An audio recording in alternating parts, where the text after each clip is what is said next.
আল্লাহ ডাক দিয়া বলবে, এ আলিমের মা বাবা, এ হাফিজের মা, হাফিজের বাবা, এই আলিমের মা বাবা, তোরা কই রে? আয় আয়, আমি আল্লাহ কুদরতি হাতে তোদেরকে মুকুট পরাই দেব। সুবহানাল্লাহ। কেমন মুকুট পরাবে? দাও আহসানু মিন দাওই শাম, যে মুকুটের আলোটা হবে সূর্যের চাইতেও বেশি। সুবহানাল্লাহ বলি। সূর্যটা যদি আমার আপনার ঘরের মধ্যে ঢুকে যায়, তাহলে বর্তমানে যে আলো আছে সেরকম থাকবে না, আর একটু বাড়বে। কেমন বাড়বে? তার চাইতেও অনেক অনেক গুণ বেশি আলো হবে ওই হাফিজে কোরআনের মা বাবার মাথার মুকুটে। আলেমের মা বাবা ভাগ্যবান যারা তাদের সন্তানদেরকে আলেম হাফিজ বানানোর জন্য মাদ্রাসায় ভর্তি করছে। সুবহানাল্লাহ। আম্মা বা'দু ফাকাদ ক্বালা আল্লাহু তাবারাকা ওয়া তাআলা ফি কালামিহিল মাজিদ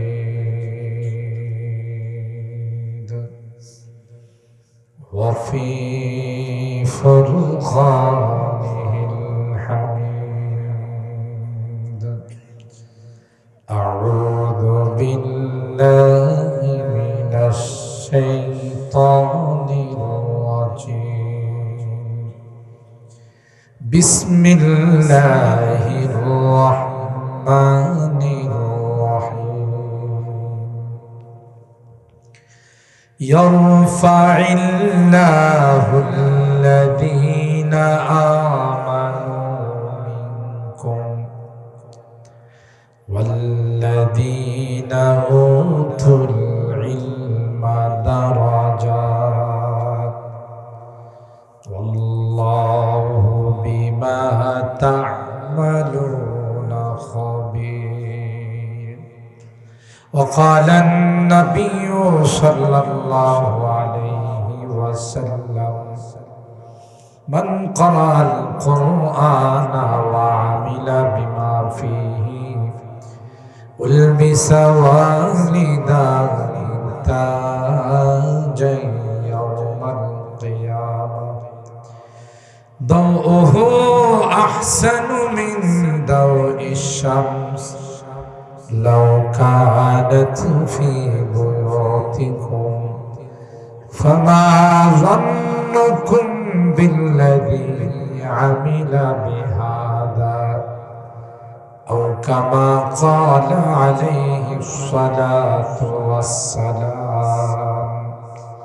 بارك الله لنا ولكم في القرآن العظيم ونفعنا وإياكم بالآيات والذكر الحكيم. صدق الله العظيم وصدق رسوله النبي الكريم ونحن على ذلك لمن الشاهدين والشاكرين والحمد لله رب العالمين. محبت الشتى درود شريف. اللهم صل على محمد وعلى آل محمد كما صليت على إبراهيم وعلى آل إبراهيم إنك حميد مجيد. اللهم بارك على محمد وعلى آل محمد كما باركت على إبراهيم وعلى آل إبراهيم إنك حميد مجيد. الحمد لله. চান্দরা ইসলামী হাফিজা ইয়াকুবিয়া মাদ্রাসা ও এতিমখানা এর উদ্যোগে হাফেজ ছাত্রদের পাগড়ি প্রদান উপলক্ষে আয়োজিত আজকের ইসলামী মহাসম্মেলনে সম্মানিত সভাপতি হজরত মৌলানা জহিরুল ইসলাম সাহেব মোহতামিম উসালিয়া পাড়া মাদ্রাসা সরাই, সহসভাপতি জনাব ইউসুফ, জনাব নাফিউল হক চৌধুরী সাতগাঁও, জনাব মারুফাত আলী মেম্বার কালিসীমা, জনাব আহমদ আলী চান্দরা। আজকের মাহফিলে অনেক বড় বড় হাস্তিদের উপস্থিতি, আসলে এটা আপনাদের জন্য অনেক ভাগ্যের ব্যাপার। বাংলাদেশের একজন অত্যন্ত প্রতিযশা এবং অত্যন্ত শ্রদ্ধাভাজন ব্যক্তিত্ব, ব্রাহ্মণবাড়িয়ার কৃতি সন্তান, বাংলাদেশ হেফাজতে ইসলামের সংগ্রামী মহাসচিব, জামিয়া ইউনুসিয়ার সম্মানিত শেখুল হাদিস ও দারুল আরকাম মাদ্রাসার সম্মানিত প্রিন্সিপাল হযরতুল আল্লামা শাহ সাজিদুর রহমান সাহেব দামাত বারাকাতুহু, তিনি উপস্থিত হয়েছেন। আল্লামা জুনায়েদ আল হাবিব সাহেব, এরপরে বরুণার হজরত, আমি এসে হজরতকে পাইলাম। গোটা পরিবারটাই বড় আল্লাহওয়ালা পরিবার। হজরত সাইদুর রহমান সাহেব শেখে বরুণা। এরপরে আমার আগে আলোচনা করলেন আমার মামা হজরত মাওলানা লুৎফুর রহমান সাদি সাহেব, সুন্দর এবং চমৎকার আলোচনা করে থাকেন। আমি রাস্তাতে আমার সাথে দেখা হয়েছে হজরত মাওলানা সালাউদ্দিন নয়নপুরী, তিনিও আলোচনা করছেন। আপনাদের এলাকার কৃতি সন্তান, গোটা বাংলাদেশের প্রধান মেহমান হিসাবে আলোচনা করে থাকেন হজরত মাওলানা মুফতি মুবারকুল্লাহ সাইদি সাহেব। আলহামদুলিল্লাহ, নিচেও যে সকল ওলামায়ে কেরামদের নাম আছে, প্রত্যেকেই যার যার অবস্থানে যার যার জায়গাতে বড় বড় খেদমত আঞ্জাম দিয়ে যাচ্ছেন। আল্লাহ সকলের ইলমে আমলে হায়াতে বরকত দান করুন, আমিন। আমি খুব লম্বা আলোচনা করে, রাত হয়ে গেছে, আপনাদের সময় নষ্ট করবো না, বিরক্ত করবো না। তবে আমি একটা প্রশ্ন করতে চাই, আজকে যদি এখানে আপনাদের এলাকার কৃতি সন্তান, অত্র মাদ্রাসার প্রতিষ্ঠাতা প্রিন্সিপাল হজরত মাওলানা ইউসুফ সাহেব এখানে যদি আজকে মাহফিলের আয়োজন না করে, প্যান্ডেল করে যদি খাবারের আয়োজন করতে, আমার তো মনে হয় এখন যার লোক আছে তার অর্ধেকও থাকতো না খাবারের আয়োজন করলে। হ্যাঁ, এই যে আসল কথা মাঠে জায়গা হতো। কিন্তু আজকে এখানে যে খাবারটা বিতরণ হচ্ছে, এটা রুহের খাবার। বলুন তো দেখি, দেহের মর্যাদা বেশি না রুহের মর্যাদা বেশি? আপনার আমার দেহের মধ্যে যদি রূহ না থাকে, এই দেহের কোনো মূল্য আছে? কেউ রাখবে 5 দিন, 1 সপ্তাহ, পচন শুরু হয়েছে, দ্রুত গরমটা বেশি, লাশের মধ্যে পচন শুরু হয়ে দেবে, দাফন করা। যেই দেহের কোনো মূল্য নাই, সেই দেহের খাবারের জন্যে যদি বলা হতো যে খাবারটা একটু পাক হইতে দেরি হইতেছে, 12টার দিকে দিব, আমার মনে হয় একজনও মাঠে থাকতো। কথা কয় না, 12টা না, একটা হলো কেউ যাইতো না, খাবারটা খাইয়ে যায়, একদিনই তো। আর এখানে রুহের খোরাক, আপনারা তো অবাক হবেন, এতগুলো ওলামায়ে কেরামদেরকে, বড় বড় ওলামায়ে কেরামদেরকে বড় বড় মাহফিলও জমা করতে পারে, ঠিক কিনা বলেন? এটা আপনাদের জন্য ভাগ্যের ব্যাপার। আর কি জোশ নিয়ে, জজবা নিয়ে বরুণার হযরত আলোচনা করে গেছেন, তাই না? এই বড় মানুষগুলো, অসুস্থ মানুষগুলো। তো আমরা যদি এটার মূল্যায়ন না করি, তাহলে কি আল্লাহ খুশি হবেন না বেজার হবেন? তাইলে আমি যারা এখনো মাইকের আওয়াজ শুনতেছেন, বিনীতভাবে অনুরোধ করব, আসুন, মোনাজাত হবে। আলোচনা তো অনেক হয়ে গেছে, একটু মোনাজাত করি সবাই মিলে। আল্লাহর কাছে দোয়া বড় পছন্দ, ঠিক কিনা বলেন? দোয়া আল্লাহর কাছে অনেক বড় পছন্দের ইবাদত। মাল্লাম ইয়াসআলিল্লাহ ইয়াতা, জিসির মধ্যে আসে আল্লাহর কাছে না চাইলে আল্লাহ রাগ করেন। সুবহানাল্লাহ।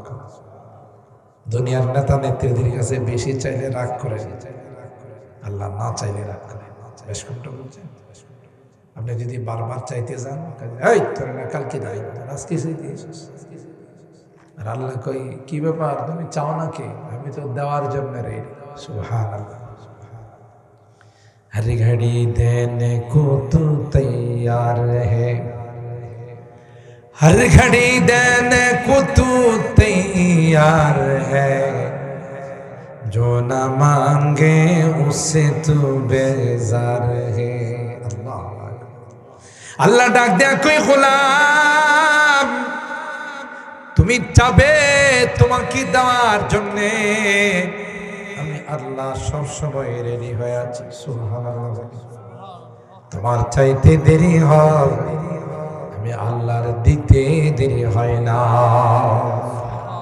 কেমন আল্লাহ দেখছে চাইতে দেরি হয় দিতে দেরি না চাইলে নারাজ হয় আল্লাহু আকবার बाज़ आप हराचे हस्ती बाज़ आप घर का फेरो गबरो बुतपुरुस्ती बाज़ आप ये दरगाहे माँ दरगाहे ना उम्मीद नीस्त सद बार अगर तौबा शिकस्ती बाज़ आप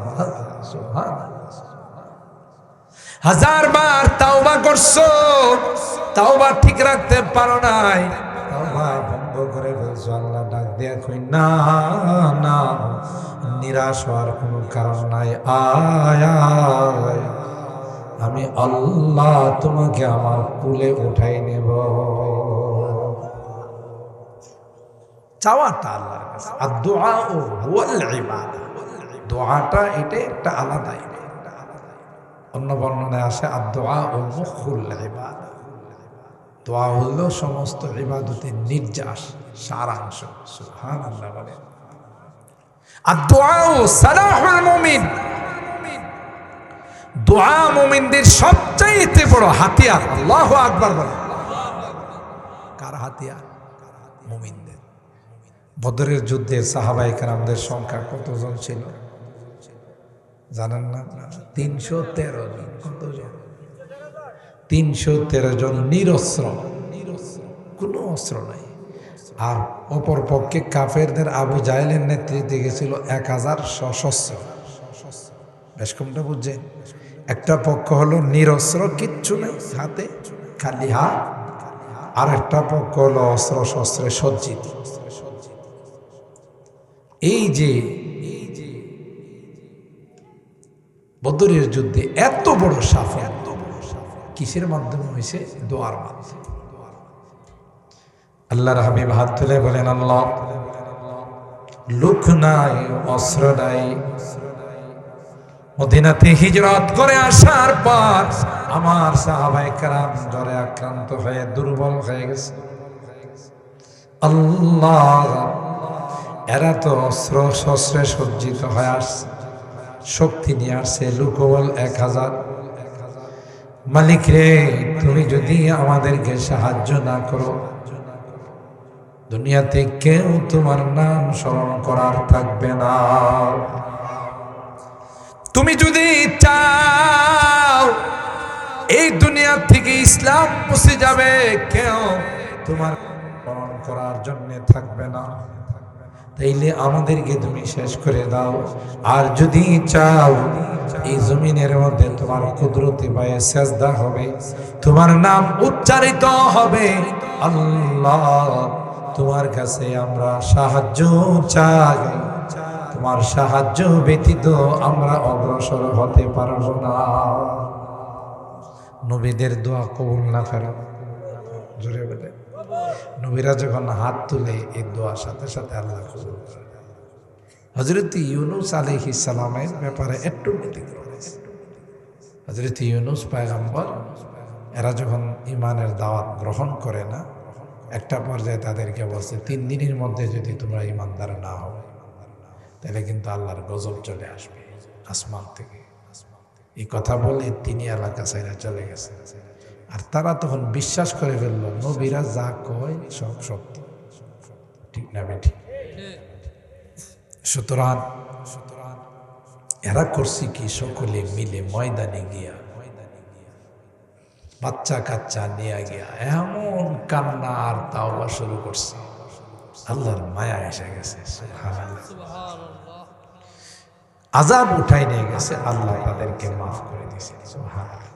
ফালাউলা কানাত ক্বরিয়াতুন আমানাত ফানাফাআহা ঈমানুহা ইল্লা কওমা ইউনুস লাম্মা আমানু কাশাফনা আনহুম আযাবাল খিজি ফিল হায়াতিদ দুনিয়া ওয়া মাত্তা'নাহুম ইলা হিন। সুবহানাল্লাহ।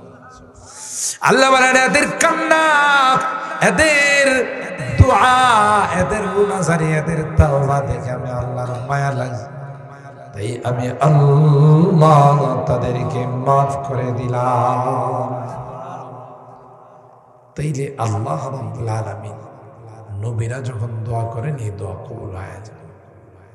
আল্লাহর হাবিব যখন আল্লাহর কাছে হাত তুলে দোয়া করলেন, আল্লাহ আসমান থেকে ফেরেশতা নাজিল করে বললেন, ও নবী আপনি টেনশনের কারণ নাই, যা আছে তা নিয়ে আপনি ময়দানে ঝাঁপিয়ে পড়ুন, আসমান থেকে প্রথম পর্যায়ে আমি 1000 ফেরেশতা দিয়ে সাহায্য করব। কত? 1000 ফেরেশতা। ফেরেশতা তো একটা হলেই চলে, তাই না? জিবরিল আমিনের গায়ে 600 পর আছে, একটা পর দিয়ে যদি গোটা পৃথিবীতে আঘাত করে সেকেন্ডের মধ্যে পৃথিবী ওলট পালট হয়ে যাবে। আরো জোরে কান। একজন ফেরেশতাই তো যথেষ্ট। রাইয়াল আই না, আল্লাহ দেখাইছেন যে মুসলমানদের সংখ্যা কম নয়, অনেক বেশি আছে। সুবহানাল্লাহ। সংখ্যা ইসলাম কখনো এতেবার করে না, ইসলাম দেখে কোয়ালিটি।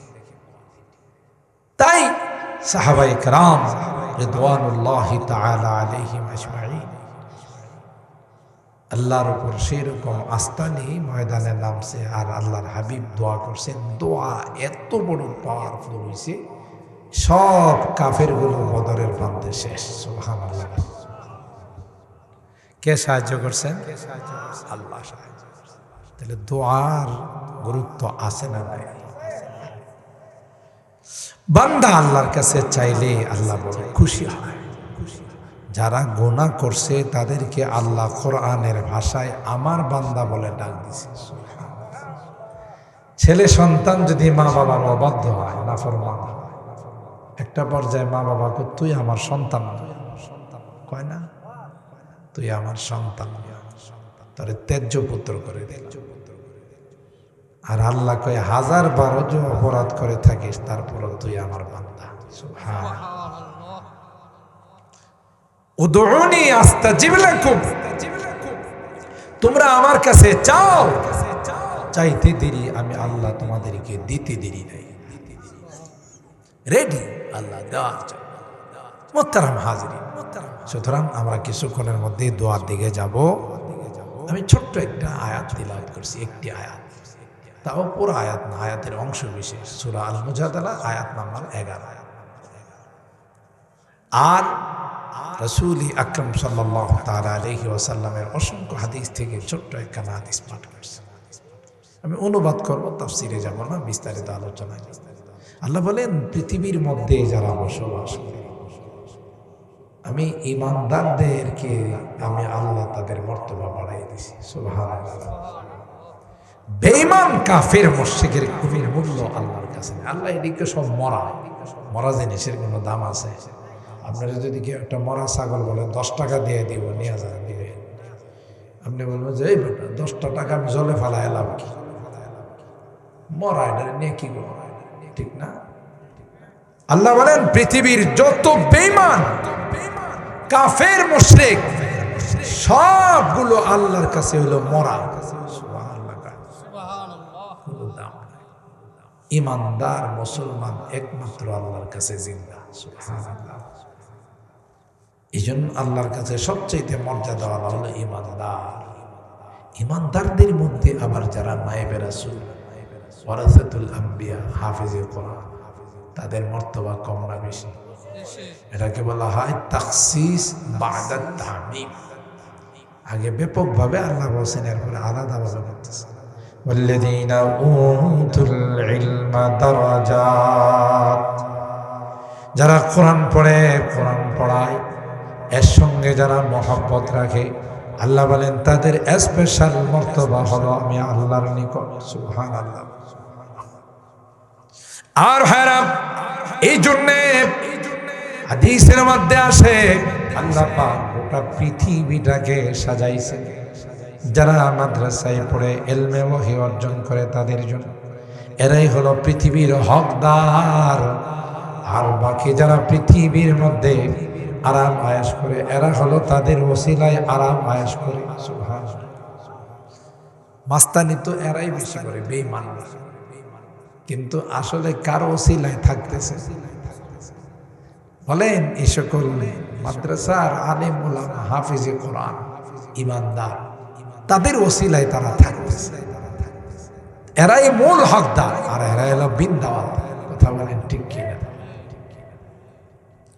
আল্লাহর হাবিব বলেন মান ক্বারাআল কুরআনা ওয়া আমিলা বিমা ফীহি উলমিসা ওয়ালিদাহু তাজাই ইয়াউমাল কিয়ামা।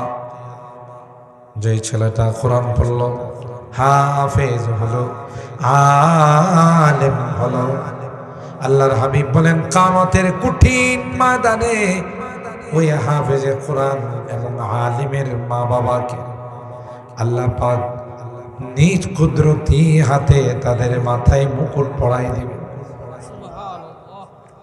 মুকুট পরাইবেন। মুকুটটা কেমন হবে? সুবহানাল্লাহ। পড়াবেন কে? আল্লাহ। আল্লাহু আকবার। এই ছোটখাটো মাহফিলে পড়াবেন না, বড় মাহফিল, যে মাহফিলের সভাপতি হবেন স্বয়ং আল্লাহ তাআলা। সুবহানাল্লাহ করেন না? প্রধান অতিথি থাকবেন আমার আপনার নবী, বিশ্ব নবী রহমতে আলম হযরত মুহাম্মদ রাসূলুল্লাহ সাল্লাল্লাহু তাআলা আলাইহি ওয়াসাল্লাম। তিলাওয়াত করবেন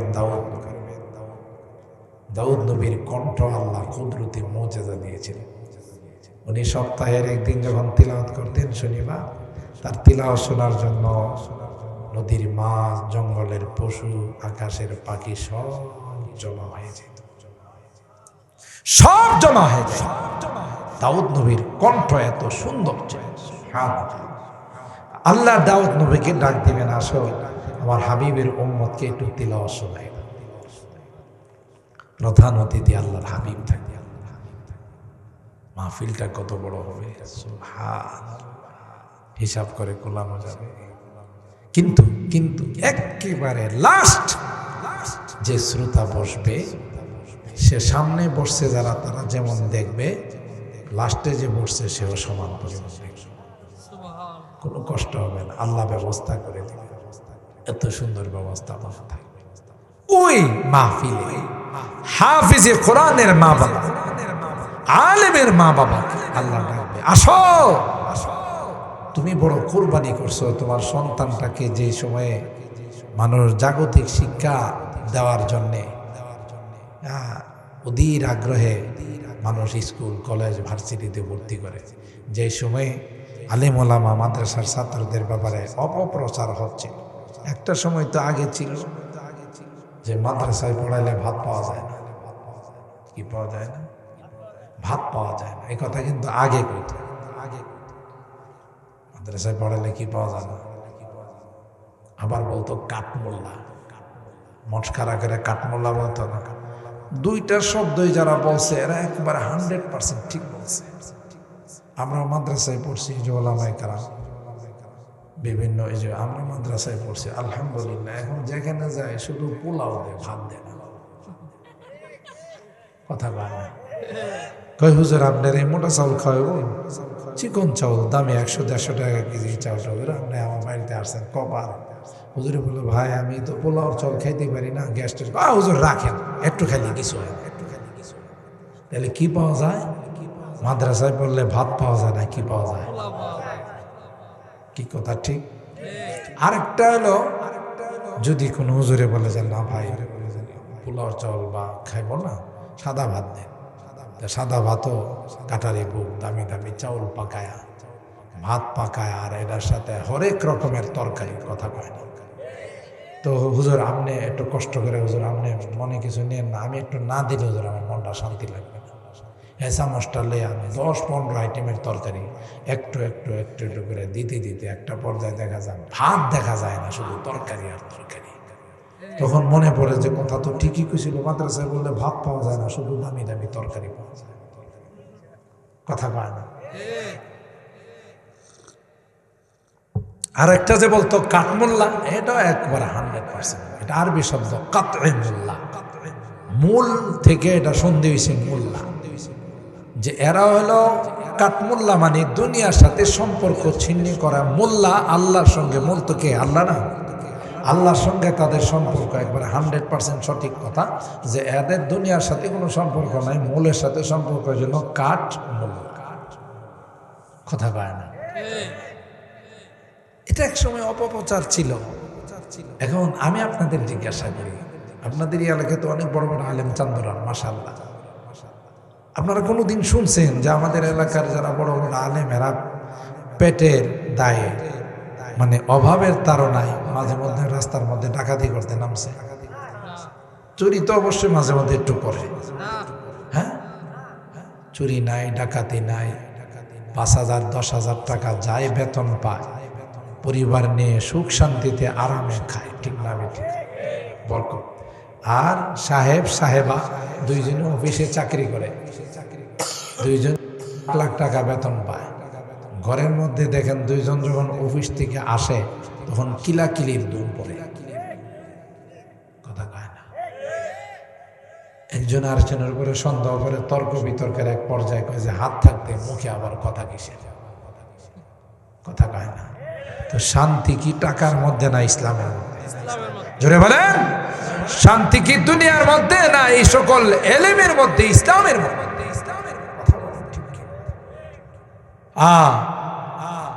যে মা বাবা তার সন্তানকে কোরআনের হাফেজ বানাইলো, আলেম বানাইলো, কত বড় ভাগ্যবান দেখছেন। আল্লাহ ডাক দিয়া বলবে, এ আলেমের মা বাবা, এ হাফিজের মা, হাফিজের বাবা, এই আলেমের মা বাবা, তোরা কই রে? আয় আমি আল্লাহ কুদরতি হাতে তোদেরকে মুকুট পরাই দেব। সুবহানাল্লাহ। কেমন মুকুট পরাবে? দাও আহসানু মিন দাওয়ে শাম, যে মুকুটের আলোটা হবে সূর্যের চাইতেও বেশি। সুবহানাল্লাহ বলি। সূর্যটা যদি আমার আপনার ঘরের মধ্যে ঢুকে যায়, তাহলে বর্তমানে যে আলো আছে সেরকম থাকবে না, আর একটু বাড়বে। কেমন বাড়বে? তার চাইতেও অনেক অনেক গুণ বেশি আলো হবে ওই হাফিজে কোরআনের মা বাবার মাথার মুকুটে।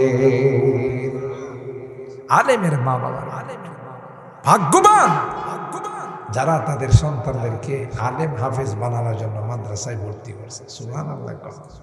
দিবেন তো মাদ্রাসায়, দিবেন তো ইনশাআল্লাহ। আর শুনেন, এই কোরআনের মহব্বত নিয়ে যখন আপনি এখানে বসে আছেন, কোরআনকে আল্লাহ কবরের সঙ্গী বানায় বসাই দিবেন। আল্লাহর আদালতে কাঠগড়ায় যদি আসামি হয়ে যান, কোরআনে কারীম আপনার পক্ষে ওয়াকালতি করবে। আর জোরে কন, যেদিন কেউ আপন নাই, নবীরা পর্যন্ত নাফসি নাফসি বলবে। কথা বলেন ঠিক কি? বাঁচাও বাঁচাও বাঁচাও, নিজেকে বাঁচাবে, কোন রকমের কোনো কাহারো দিকে তাকাবে না, ঠিক কিনা বলেন? সেদিন ওই হাফেজে কোরআন আপনার আপন হয়ে যাবে। আল্লাহ বলবেন, হাফেজ এক একটা আয়াত তিলাওয়াত কর, আমি আল্লাহ তোর জন্য 6666 তলা টাওয়ার তোর জন্য বানাইছি রে হাফেজ। এক একটা আয়াত তিলাওয়াত কর আর এক এক তলার দিকে চড়তে থাক। হাফেজ বলবে, না না, যে এলাকার মানুষের সহযোগিতা নেই, যাদের দান দক্ষিণায়, তাদের অনুগ্রহে হাফেজ হয়েছি আল্লাহ, এদেরকে বাম কাতারে দেখা যায়। যতক্ষণ পর্যন্ত তাদের জান্নাতের ফায়সালা না হবে, ততক্ষণ পর্যন্ত তোমার জান্নাতে যাব না। সুবহানাল্লাহ। আপনার সন্তানকে আপনি বলবেন, এ কলিজার টুকরা জন্য রক্ত পানি করেছি, মাথার ঘাম পায়ে ফেলছি, নিজে না খাইয়া তোমার খানার ব্যবস্থা করেছি রে বাবা। আজকে বিপদে পড়ে গেলাম, তুমি কি একটা নেকি দিয়ে আমাকে সাহায্য করো। আল্লাহর কসম, ওই সন্তান আপনাকে সন্তান বলে পরিচয় দিবে না, ঠিক কিনা বলে? বন্ধু বন্ধু বলে স্বীকার করবে, প্রিয়তমা স্ত্রী স্বামী বলে স্বীকার করবে, কিন্তু ওই কঠিন দিনে হাফেজ আল্লাহর আদালতে বলবে, আল্লাহ এই মানুষগুলো রাত্রে শীতের মধ্যে বসে আমার মহব্বত নিয়ে, কোরআনে কারীমের মহব্বত নিয়ে বসা আছে। আজকে গুনার কারণে বাম কাতারে দেখা যায়, যতক্ষণ পর্যন্ত তাদের জান্নাতের ফায়সালা না হবে ততক্ষণ পর্যন্ত তোমার জান্নাতে যাব না। সুবহানাল্লাহ। বিপদের দিনে যিনি বন্ধু তিনি আসল, ঠিক কিনা বলেন? তাহলে মহব্বত করবো তো ইনশাআল্লাহ। হাত উঠান, হাত উঠান, হাত উঠান, আল্লাহকে দেখান। লিল্লাহে তাকবীর, লিল্লাহে তাকবীর। আল্লাহ আমাদের হাতগুলো কবুল করেন। 1 নাম্বার সহযোগিতা হলো সন্তান দিবেন, মাদ্রাসায় দিবেন তো ইনশাআল্লাহ। সন্তান না থাকলে ভাতিজা, নাতি, বুতি, আত্মীয় স্বজন, ব্লাড কানেকশনে যারা আছে তাদেরকে দিবেন, লাভ হবে। দুনিয়া খরচ কইরা টাকা পয়সা দেয়া পিএইচডি করাইছেন, হে আপনার জানা জানে দাঁড়ায় থাকবো মানুষ, হ্যাঁ আয়সা করবে যে আই এম সরি, কি বলবে? আই এম সরি, আমার কাপড়টা বেশি শুনি না। আপনারা জানাজা পড়েন, কত বড় নাদান হলে বাবার জানাজাটা পর্যন্ত তার ভাগ্যে জুটে। এই সন্তান আপনার জন্য কি দোয়া করবে? আর হাফেজ বানান, আলেম বানান, কবরের পাশে গিয়ে কানবে আর আল্লাহর শেখানোর দোয়া করবে, রব্বির হামহুমা কামা রব্বায়ানি, রব্বির হামহুমা কামা রব্বায়ানি সগীরা। এ মালিক, মা বাবা ছোটকালে যেমন আদর, স্নেহ, মায়া, মমতা, সোহাগ দিয়ে আমাদেরকে বড় করেছেন, আল্লাহ আজকে মা নাই, বাবা নাই, তোমার কুলে, রহমতের কুলে তাদেরকে উঠাই দিয়ে গেলাম। আল্লাহ তুমিও তাদেরকে সেইভাবে লালন পালন কইরো। এই দোয়াটা কে শিখাইছেন? কথা কয় না। আল্লাহ শিখাইছেন কি কবুল করার জন্য না না করার জন্য? আল্লাহ যেহেতু নিজে শিখাইছেন তার মানে 100% আল্লাহ এই দোয়া। আর তখন আল্লাহ মৃত ব্যক্তিকে ডাক দেয়া বলবে, এ মৃত ব্যক্তি, তোমার সন্তানের দোয়ার কারণে, তোমার সন্তানের দানের কারণে, ইস্তিগফারের কারণে আমি আল্লাহ তোমাকে মাফ করে জান্নাতের মেহমান বানাই দিলাম। এরকমের দোয়ার রাস্তা খুলে যাওয়ার দরকার আছে। মহব্বত করবেন তো ইনশাআল্লাহ। হ্যাঁ, সবসময় সম্পর্ক রাখবেন, নাইবে রাসূলদের সাথে মহব্বতের সম্পর্ক রাখবেন, কোরআনের পাখিদেরকে ভালোবাসবেন, দুনিয়া তো লাভ, পরকালেও লাভ। ইউসুফ সাহেব আমার খুব মহব্বতের মানুষ, এদিকে আসলে ওনার এখানে নামাজ টামাজ পড়ি, আলহামদুলিল্লাহ খুব মহব্বত করেন। আসলে আমার হাতে সময় ছিল না, ঠিকই বলছেন উনি, কিন্তু ওনার মহব্বতের দাবিতে, আপনাদের এখলাসের বরকতে আমি আজকেও আর একটু পরে আসার কথা ছিল। তিনি অনুরোধ করছিলেন যে একটু আগে আসলে শীতের দিন মানুষ একটু ঘুমাই যাবে, খেটে খাওয়া হবে। এই জন্য আপনাদের এখানে আমার যে টাইমে আসার কথা তার 1 ঘন্টা আগে আসছে, আলহামদুলিল্লাহ। তো যাই হোক, কিছু কথা যে বলছি রাগ করছে, তো আমরা মাদ্রাসার সাথে সম্পর্ক রাখবো তো ইনশাআল্লাহ। মহব্বত করবো, আযাব গজব থেকেও আল্লাহ বাঁচাবে, পরকালে যারা চলে গেছেন আল্লাহ তাদেরকেও রহমত দান করবেন, ঠিক কিনা বলেন? আল্লাহ রাব্বুল আলামিন আমাদের সকলকে যা শুনলাম এ পর্যন্ত তার উপর আমল করার তৌফিক দান করুন। আল্লাহ এই মাদ্রাসার সাথে আমাদেরকে আজীবন মহব্বত রাখার তৌফিক দান করুন। আমিন। ওয়া আখিরু দাওয়ানা আলহামদুলিল্লাহ।